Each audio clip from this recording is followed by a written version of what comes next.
Diving deeper into game one, can the Hawks play better? Yup. Can the Celtics play better? Oh, yeah, they can. And the defensive strategy the Celtics use that I'm not sure if they're going to do that again. I'll take a closer look right now on the Locked On Celtics podcast. Be ever ready. Recognize the city of champs. Boston, baby, we do what you can't. Locked on number 18, Tatum and Brown, J-team, step back. We gon' wet that and slay teams. Of course, the Celtics, who else could it be? Screaming like KG with the Larry O.B. Karalis above average, assessing the team status. Best daily pod, no cap, salary matching. Clutch like Bird the DJ, keep John on replay. Prime time, dapping up the truth on the sideline. Raining J's, how it started, raising banners, how we finished. Locked on Celtics pod, home of the winners. B. Hey there, welcome back to the Locked On Celtics podcast right here on the Locked On Podcast Network, where it's your team every day. And I'm here for you every day with a free, fresh podcast dropped directly to your device if you're a subscriber. So open up that podcasting app, click that subscribe button, and get the show on a daily basis, Monday through Friday. Plus, obviously, if they play on the weekends, you got a lot of coverage here. Also on YouTube, watch the show on YouTube, hop into the comment section. Join the conversation, start a conversation. Love seeing those threads pop up there. I'm John Karalis. I cover the Celtics for Boston Sports Journal. I played ball a long time ago, and today, just getting a little deeper into game one. I looked at the game again. Can the Hawks play better? Absolutely. I'm going to start off with that. In the second segment, can the Celtics play better? Yeah, and I think there's a little bit of a trade-off between the way the Hawks can play better and the way the Celtics can play better. And then later on, the defensive strategy the Celtics used, Robert Williams, the rebounding, those Jaylen Brown, Jayson Tatum pick and rolls, that's all in that last segment. Today's show is brought to you by PrizePicks. First-time users at PrizePicks get a 100% instant deposit match of up to $100 with that promo code LOCKEDON. PrizePicks.com, promo code LOCKEDON, daily fantasy. It's really, really fun. So let's start off. I think the most important question out of game one is, can the Hawks play better? Now, I was listening to Locked On Hawks, Brad Rowland does a great job on Locked On Hawks. And I think his big takeaway was there's a lot of knee-jerk. The Celtics are just so much better. The Hawks don't have any chance, and there's nothing to take from game one. And I think some of that might have been even a reaction to our post-game podcast on Saturday. If you missed the post-game podcast on Saturday, check that out.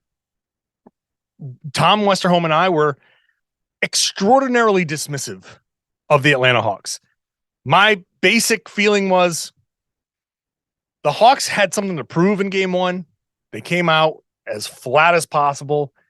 And the Celtics in the third quarter, for most of the third quarter, like 10 minutes, they played like crap, and they still only lost like 4 points, 6 points off the lead. Then there was a 2-minute stretch at the end of the third quarter where they really started to let go. But it just felt like the Celtics did whatever they wanted, and the Hawks have nothing. So the real question here is, do the Hawks really have something? Can the Hawks find something to make life difficult for the Celtics? And the short answer is yes, they can find something. I'm looking at DeAndre Hunter and Bogdanovic, who had just awful first halves, but they recovered in the second half. So in the first half of the game, DeAndre Hunter had 0 points, was a -17. Bogdanovic, 0 points, was a -12.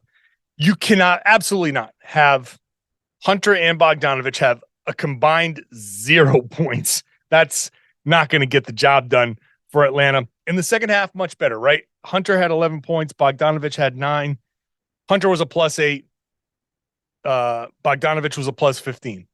Bogdanovic is going to be a big key off the bench. And it's sometimes kind of hit or miss with him. If he's bad, he's bad. And if he's good, he's great. And then it's possible that he can come in that game two and play a lot better. In fact, one of the things that I just look at from the Hawks game one performances, they certainly missed some shots. There is certainly some shooting variance here. Now, one of the questions I am going to ask Joe Mazzulla at practice on Monday is, how much do you think the Celtics defense was to blame for the Hawks missed shots, and how much was it shooting variance? Just a good shooters having bad nights, good looks not falling. And I definitely think there's some level of shooting variance at play here for the Hawks.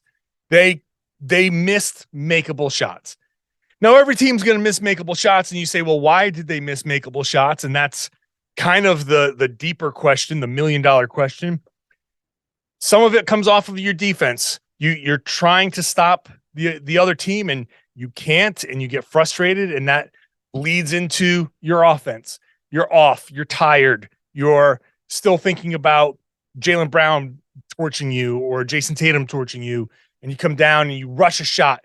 Maybe sometimes you're trying to answer another team's buckets, another team's run, versus running your own offense. I talk about that stuff a lot, and it's happened to the Celtics a lot. It happens to every NBA team a lot. There is a definite tendency when the other team has their offense really, really working, like the Celtics did in game one, that guys like DeJounte Murray and Trae Young and DeAndre Hunter, to a degree, will come down and say, we got to stop that run. It's already 6-0. It's already 8-0. Whatever the run is, I need to just take this shot. And whether it's the best shot or maybe a rust shot, or you're not thinking about things freely, you're thinking about the game in terms of, we got to stop this run. That's when you start to miss makeable shots. So if the Celtics don't come out with that same kind of aggression, they don't come out making the same types of shots at the rim, if they come out a little cold, then that can help. Not only are you not worried about stopping a run, the Celtics, by making shots, are going back and setting their defense. That's going to impact the shot making. If you can get out into transition, you can get some good early looks. And if the Hawks get some good early looks, get a few transition points, then those jumpers start to feel more comfortable. It is kind of wild that when you're out there, you're playing, and somebody like Trae Young, you can get on into transition, you start feeling good about yourself, you make a couple of baskets, you make a couple of floaters, and suddenly those long threes start to fall, and it's an entirely different game. So the role players have to play better, right? Hunter, Bogdanovic, if the Hawks get better early performances from Hunter and Bogdanovic, it's going to be, you're not looking at a 30-point halftime lead. If Trae Young starts feeling better about himself and he's not picked on defensively, if the Celtics go cold, if whatever happens, whatever he's doing defensively doesn't cost Atlanta buckets, then he can come down and feel better about his offense, and maybe you can start to make a couple of shots there. So that's all something that you have to watch for in game two, because if the Hawks do get that, then they could take an early lead. This could be a double-digit lead in the first or second quarter. So it's something that obviously I think the Celtics can overcome if that's how it goes. But the line between a run that puts the Celtics up 20 and a run that puts the Hawks up double digits, it's very slight. Now, the other thing that the Hawks can do is definitely defend the paint better, but this is where I think we start to see where the Hawks are going to adjust. What's Quinn Snyder going to do there in game two? The Hawks definitely had a game plan. You can tell they were not giving up 3-pointers. I saw a play there in the second quarter where Derek White got a shot at the rim. It was a weird kind of shot, but White was down there on the right block. Capella had Horford in the corner, And instead of Capella coming over and challenging the shot that was could have been mildly contested by White's defender, Capella kind of deked and went out to Horford. They were so traumatized by the Celtics 3-point shooting in the prior games that they came in and they said, we're not giving up 3-pointers. We're not. That ended up costing them because the defensive game plan, I think, backfired because it took all the help away from the rim. Now, the Celtics also played a 5-out, and I don't think there's a lot that the Hawks can do defensively with that same 5-out lineup. Start Derek White again on Tuesday night and keep attacking. If the Hawks decide that they want to protect the rim a little bit more, then those 3-point shots are going to open up. So that's something I'm really looking closely at. What's Quinn Snyder going to do? Is he going to say, you know what?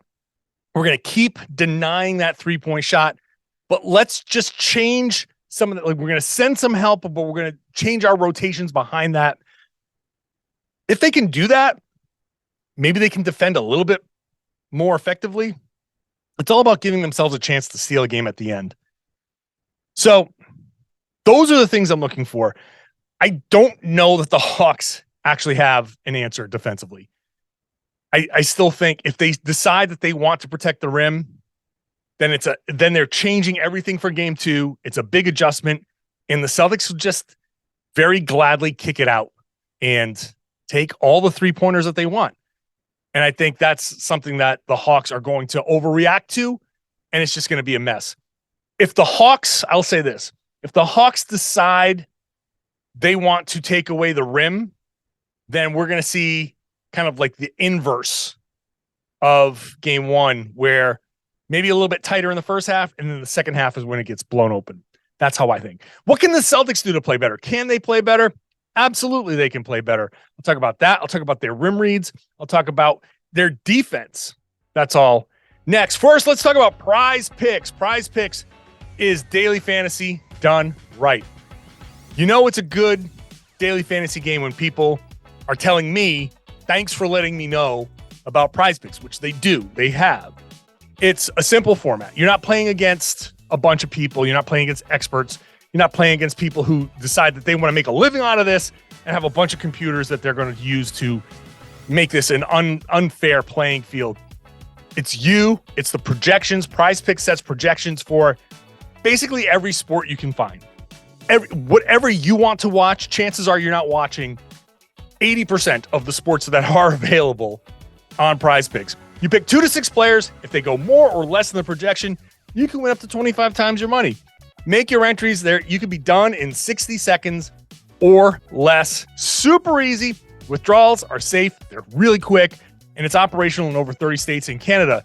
So go download the PrizePicks app. Go to prizepicks.com. Sign up to play daily fantasy sports. If you're a first-time user, you get an instant deposit match up to $100 if you use the promo code LOCKEDON. So whatever amount up to $100 you deposit, if you use the promo code LOCKEDON, they will match it. Very simple. But it's got to be locked on at prizepicks.com. Use that promo code for an instant deposit match of up to $100. Thanks for making Locked On Celtics your first listen every day. Like I said earlier, Celtics have a practice on Monday. So I'll be talking to Joe Mazzulla, a couple of the players. I will be back tomorrow to tell you what they said. I already told you I'm going to be asking Joe Mazzulla about their defense. I'll be talking to some of the other guys about the defense, which I think was just spectacular and is the biggest question for the Celtics heading into game 2. When I say, can the Celtics play better? Obviously they can play better because the second half they played kind of poorly. Not, I shouldn't say poorly, but as I rewatch the game, I don't get the in-game interviews. After the third quarter, Joe Mazzulla said, there was a lot of letdown in that quarter. So the Celtics very obviously let down. And after the game, when he said, no, I'm not concerned. No, of course he's not concerned. But there's a lot of talk after the game about, yeah, of course the Hawks, they're good, man. They're going to make a run. They're always going to make a run. Yeah, but maybe not as big a run if you just stick to what you had been doing, which is natural. I get it. Natural to hey, you're up 30-point lead at halftime is so I know why Brad Stevens says that's scary.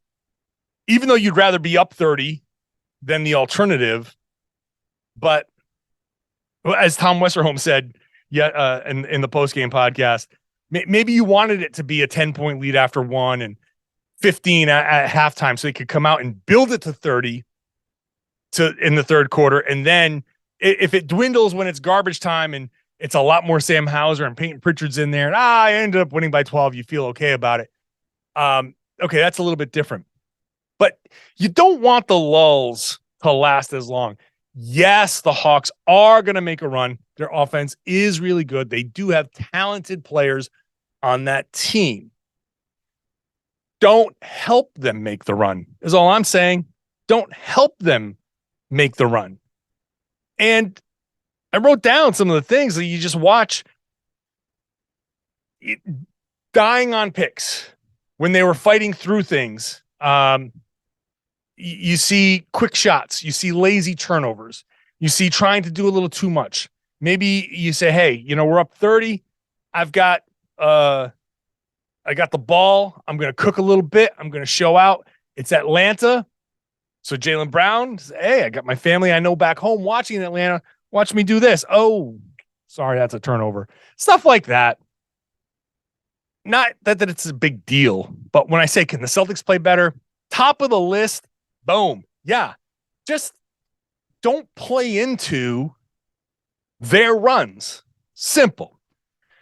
Malcolm Brogdon, Al Horford talked about that in the post-game podcast. They can be better. Horford and Brogdon did not do a whole lot in that game. Although Horford, I will say, hit a couple of huge three-pointers and made that great hustle play at the end of the first half. That he did make an impact. He had 9 rebounds, but 6 points from Horford is not something you can. That's not something that's going to happen every night. Brogdon had 5 points, so you're going to get more than 11 points from those guys. So when I talked about Hunter and Bogdanovic, well, if those guys, yeah, sure, they'll step up. But if Horford and Brogdon also step up and give us their regular production, then kind of doesn't matter as much if Bogdanovic has a bigger night and if Hunter has a decent night. So that's a great way for the Celtics to kind of counter the shooting variance from the Hawks there. So that's another one. I talked about the three-pointers. The rim reads are going to be absolutely crucial in this game. And it's something that Joe Mazzulla has talked about the entire year. When the rim reads are bad, then you're getting blocked. You're committing turnovers. The Celtics made a lot of good ones in this game. They understood when Capella was coming over to help. They kicked it when they tried to shut down the rim a little bit. The Celtics made the right rim reads, kicked it, swing, three-pointers. That was really good. But the number one adjustment that I would anticipate from the Hawks is how do they defend the rim? You just roasted them at the rim. They're going to have to help somehow. You just, if you're Atlanta, cannot get beat off the dribble as easily as they were getting beat. And when you do get beat, you got to have some level of help out there. So they're going to have to do something, whether it's different personnel, different, the help coming from different places. You just got to recognize quickly where the help is coming from Atlanta and make the passes to that guy. And also understand that they might be baiting you into certain passes, and that you just have to understand the help, where the secondary help is, and what pass you have to make. It's tough, but these are NBA players, and they're superstar NBA players in Tatum and Brown. That's their job. So the rim reads, crucial in game 2 to the Celtics to making this an easy game. Make the wrong ones, this will be a tight game. Make the right ones, you can build a nice early lead very quickly. And then the biggest question for me in terms of carryover, can this defense do what it did in the first half? Can it replicate that first half? Marcus Smart, a monster defensively. Robert Williams came in and was a monster defensively. Tatum was playing great defense. Horford was playing great defense. Jaylen Brown kicked it off with the steal. That was great defense. Can the Celtics come out with that same level of focus, that same level of cohesion, that same level of execution? Because if they play that kind of defense, hey man, if they play that kind of defense the whole way through, they're gonna be champions. No doubt about it in my mind. Because that was elite defense in the first half. In the second half, it was slow. They didn't help.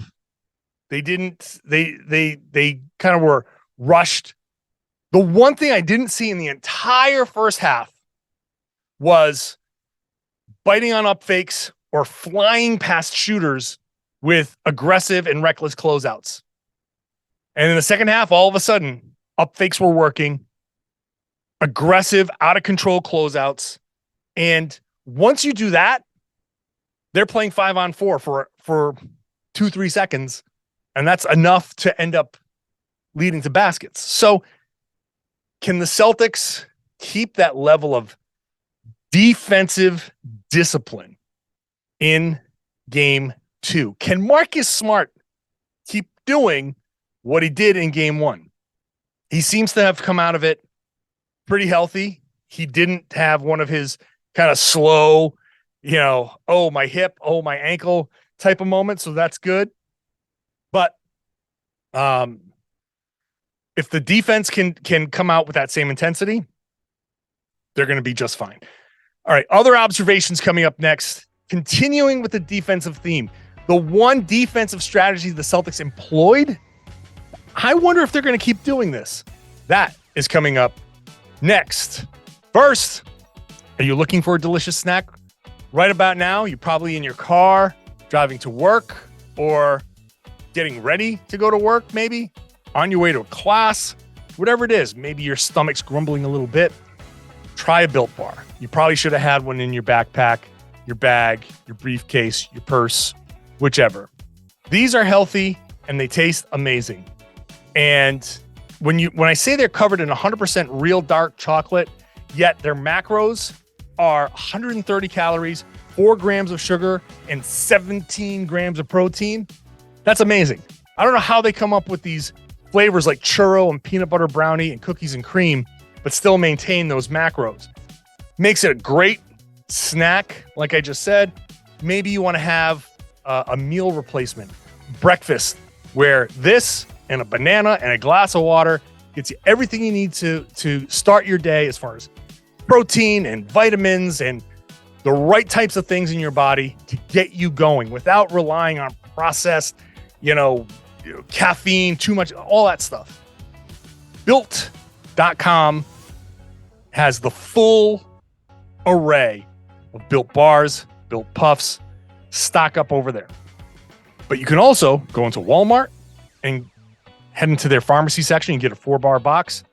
Go to Sam's Club, pick up a 13-bar box with their hit flavors, brownie batter puff, churro puff. You're going to thank me later. I love Built Bars. I buy them with my own money. So now I know I can run into Walmart. I can run into Sam's Club if I need to. Or you can always go to Built.com to get the best tasting protein bar on the market. A few more things that I saw in this game on my rewatch that I didn't get to in the post-game podcast. I'm going to continue the defensive theme here. Defense is going to be my big focus when it comes to this playoff run, because even though the Celtics were the second-ranked defense in the league, I still feel like they could be such a great defense, so much better than what they were over the course of the regular season. That 110 defensive rating can get cut by 5-6 points by the end of this playoff run.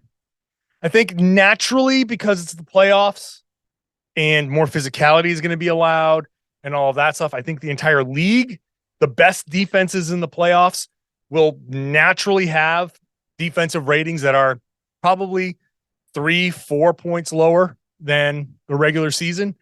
But I think the Celtics can even go beyond that. 5 points lower, 6 points lower, get a 103, 104 something defensive rating by the end of this playoff run.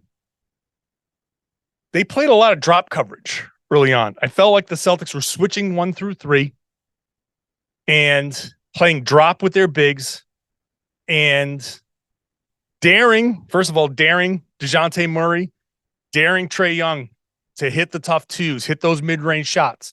And Murray, to his credit, hit a few in the beginning in the first quarter, which is how the Hawks kept it close. Trae Young didn't hit a lot of those early on, which is why they couldn't keep it close for very long. Are the Celtics going to continue with this drop coverage? I think the drop coverage was, and I'll ask the guys in practice about this on Monday, but I think the drop coverage was part of the rebounding scheme. And I'll get into the rebounding in just a second, but I think the plan was show them a little bit of, you're not going to get all the way to the rim. If you're going to score, we're not going to let you take your threes. If you're going to score, you're going to score in that mid-range. And the big Al Horford, it's two different reasons, I think. When it's Al Horford, he can drop and then spot the big and just go box him out. I think that's a reason to play drop coverage. They're not a good enough shooting team, Atlanta, to kill you in the mid-range. So you give up that shot. They can get hot from 3, so you don't want to deal with that. You don't want to give up too much at the rim, even though there are alley-oops that are going to happen with them. Give up that mid-range shot, and then Horford goes and hits that big who was rolling and boxes him out and takes him out of the play. I think that's part of why they decided to drop coverage. You play drop with Robert Williams for some of that, but also Rob is such a quick reacting big, so athletic that he can blow up plays in drop coverage. He can still contest those shots, contest late. He can wait to see that shot actually go up or quickly get back and blow up an alley-oop. So I think there's an added layer to Rob playing drop coverage that makes it effective against the Hawks. And you can see him go back and maybe tip away an alley-oop or throw off the alley-oop and have it be off target. So I'm looking at that drop coverage and does it continue? Or do the Celtics decide, hey, you know what? We're going to start this game switching a whole lot more and throwing them off. Maybe they're expecting drop coverage and they expect to be chased off, over the top. And instead of that, there's switching and it throws them off a little bit. It's all about just keeping the other team off balance. But I thought it was an interesting decision to play drop, and especially against Trae Young. And there's a risk of letting those guys get hot with their floaters. And once that shot's feeling good, then the rest of their shots can start feeling good. So maybe the Celtics just keep doing it and say, hey, until you get hot, we're going to force you. We're going to see whether you can actually get hot. We're going to force you to take those shots. Whatever they did rebounding wise, this was part of it. I think it worked. And this is where the numbers kind of look depending on how you split them up, they can be interesting. So over the course of the season, the Hawks averaged 11.2 offensive rebounds. And in game 1, they had 14. So you can say, oh, the Celtics, yeah, they got a bunch of rebounds, but they still gave up above Atlanta's average. But Atlanta missed a ton of shots. They were, let me call this up real quick. They were 38 of 98. So they missed 60 shots. So there's a lot of rebounds out there to grab. The Hawks grabbed 26.6% of the offensive rebounds. they averaged 28.9 over the course of the regular season. So while the total number of offensive rebounds was up, the percentage was down. So I consider that a win. I consider the Celtics, the way they defended and the way they boxed out was a big win. And especially, and I said this on Saturday, especially if you can clean up those, I remember maybe 3 possessions where the Hawks got 3 and 4 offensive rebounds, just all bunched up. Clean those up. And there's always going to be a possession where there's a couple, right? There's always going to be one possession where everybody gets turned around and you look like whatever, just a bunch of confused, you're just twisted. That's going to happen a couple of possessions a game. But if you can clean up those as much as possible and you clean up and you don't give up the 3 or 4, then it starts to go a little bit better. But as I'm saying this, one of those 3 or 4 offensive rebound possessions was cleaned up by Al Horford halfway through the second quarter, and he comes away, drew the foul. He got fouled. He didn't draw the foul, but he got fouled. So he finally stopped the rebounding, and he came out to midcourt and he was all pumped up and yelling, and the whole crowd went up. It was almost a good thing that the Celtics gave up a bunch of offensive rebounds, because by the time Al came in and put a stop to it, he was so pumped up that the entire building responded. So it's not a surprise that was actually kind of where the Celtics started to, or was in the middle of the Celtics starting to make their big run to pull away and build their 30-point lead. So as long as the Celtics, though, I'd like to see them clean some of that stuff up. Then the rebounding numbers I thought were fine. I thought the rebounding was good. And like I said, clean up a couple of those, you're going to be okay. Rob is going to be a big part of that. He's a huge part of the Celtics defense. I thought his rebounding angles, there's one play. It's so weird. This is where I know I'm such a nerd. It's an offensive rebound that he didn't get. Jaylen Brown missed the mid-range shot. The Hawks got the ball and they went the other way. And I saw that play. I'm like, oh my God, Rob is such a good offensive rebounder, because he actually broke at the right time and went to the spot on the floor where the ball was most likely to go, even though in that particular instance it went off to the side. He went to the spot on the floor where the ball statistically was going to go, and he did it at the right time. He did it instinctively, and I saw that. I'm like, man, that dude isn't just some athletic freak. That dude knows his angles. That dude knows where the ball is going to go, which is, you remember that Jordan documentary, the Bulls documentary, the famous kind of meme that, Rob was like, goes this way, bing, boom, that way, then crack, boom, bang, bing, all that stuff. That kind of concept is, Rob has that, some of that. It's a weird play. It's kind of burned into my brain. I saw that and I was like, man, that is why Rob keeps getting these offensive rebounds. That's why Rob is great at getting these rebounds. It's not just he's big, he can jump. He reads the shot, knows where the shot is most likely to go, and kind of gets to that area. So just wanted to bring that up. And finally, I want to end with the Jaylen Brown, Jayson Tatum pick and roll, which people, I talk about it enough where people will tweet me now about it when they see it. Because I love the concept. I've been dying for years. Jaylen Brown, Jayson Tatum pick and rolls. Why aren't they running more pick and rolls with those two guys? And I want to see more. What they're doing is they're just doing it to get the switch. And that's good in a way, but they're only doing it when the matchup is right. They're not actually running Tatum and Brown pick and rolls as a strategy. They're doing it when Tatum gets cross-matched onto somebody that Jaylen can have, or whatever, whatever matchup they want to get into that point.